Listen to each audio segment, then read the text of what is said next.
A resident passes the First Baptist Church of Sutherland Springs, Texas, on November 6, 2017. The church was the scene of the deadliest mass shooting in Texas history. GayAP, the massacre that killed more than 24 people at a Texas church on Sunday isn't likely to jumpstart attempts on Capitol Hill to enact fresh legislation addressing gun violence and mental health, according to lawmakers in both parties. Coming just a month after the mass shooting in Las Vegas that killed 58 people, Congress hasn't even made good yet on bipartisan resolve to address an obscure element of that attack. Remember bump stocks instead. The shooting at the First Baptist Church in Sutherland Springs, Texas, seemed to only further coarsen the tone surrounding a decades-long fight over gun rights in the United States. No one is safe so long as Congress chooses to do absolutely nothing in the face of this epidemic, Sen. Chris Murphy Deacon, a vocal advocate for gun control, said in a scathing statement hours after the shooting. The time is now for Congress to shed its cowardly cover and do something.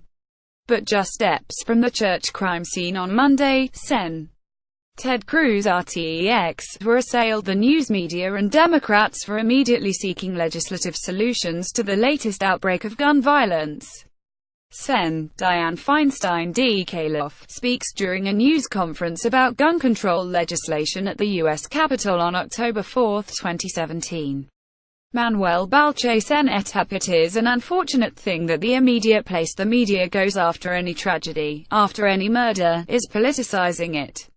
We don't need politics right now, he told reporters at a news conference.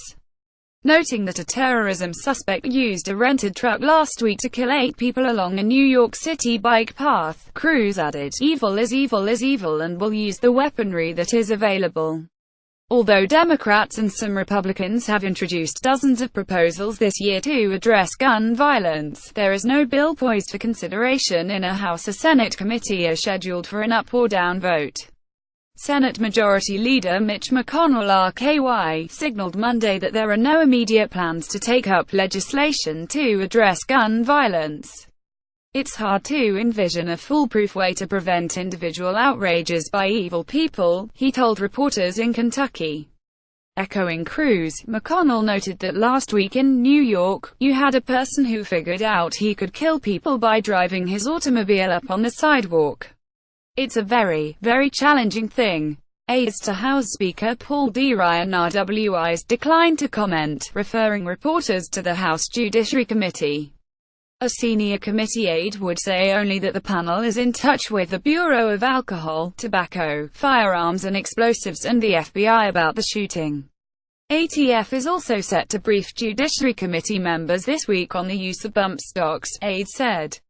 Rep. Carlos Curbelo RFLA, far right, speaks alongside House GOP leaders at a news conference at the U.S. Capitol on October 24, 2017. Chipsa Villagity images Congress seemed to get closer than it has in many years last month, when the Las Vegas shooting brought attention to bump stocks, an obscure device used to accelerate gunfire on some weapons used in the massacre. In subsequent days, Republicans especially expressed alarm about how such an unknown accessory could cause such widespread violence. Lawmakers in both parties quickly agreed that steps should be taken to regulate their use. The National Rifle Association, usually mum in the wake of mass shootings, said it supported restricting access to bump stocks. So did the Trump administration. Sen. Dianne Feinstein DK, a longtime advocate for gun restrictions, unveiled a plan to restrict the sale and use of bump stocks that was quickly co-sponsored by more than 30 Democratic senators.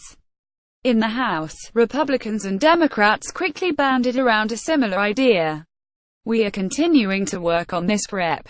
Seth Moulton D. Mass said. He co-sponsored a bipartisan plan to restrict bump stocks with Rep. Carlos Curbelo RFLA, who didn't return requests for comment Monday. But bump stock legislation has stalled as ATF is reviewing a 2010 ruling that authorized their sale. Rep. Tom Cole Rockler, a close ally of House GOP leaders, said Monday that lawmakers should wait for more information on the Texas shooting before rushing to judgment. The first thing we need to know a little bit more about this, Cole said in an interview. If it turns out he broke existing laws, Cole added, adding new laws would not likely be an effective countermeasure. Rather, focusing on enforcing laws on the books would be preferable. Cole said the issue of bump stocks should be solved in the executive branch. The quickest fix is to reverse the administrative decision allowing the devices, he said. But Moulton disputed that, saying that any Republican who tries to put this on the administration is only doing that because he or she is scared of the NRA. Rep. Mike Thompson D. Calof, who chairs a gun violence prevention task force for House Democrats, said Monday that helps hopeful that a bipartisan background check bill he unveiled last week with Rep. Peter T. King RNY could pick up traction. The Public Safety and Second Amendment Rights Protection Act would expand the existing background check system to cover all commercial firearm sales, including weapons sold at gun shows, and in classified ads. But the bill would leave open exceptions for transfers between friends and family. There is no single law that can put an end to mass shootings or gun violence, but there are certainly proactive steps we can take to keep guns out of the hands of felons, domestic abusers, and the dangerously mentally ill, King said in a statement. Background checks, he added, keep guns out of the hands of people we all agree should have guns. Thompson noted that a similar version of his bill with King they introduced last year had at least 188 co-sponsors in both parties. He ruled out a new push by Democrats to use procedural tactics to force votes on such bills or to stage another sit-in on the House floor as some Democrats did last year in a bid to force votes. We need the majority party to screw up some courage and start working with these issues, Thompson said. The push to enact changes has been a solo effort ever since Sandy Hook, the 2012 shooting at a Connecticut elementary school that left 28 people dead.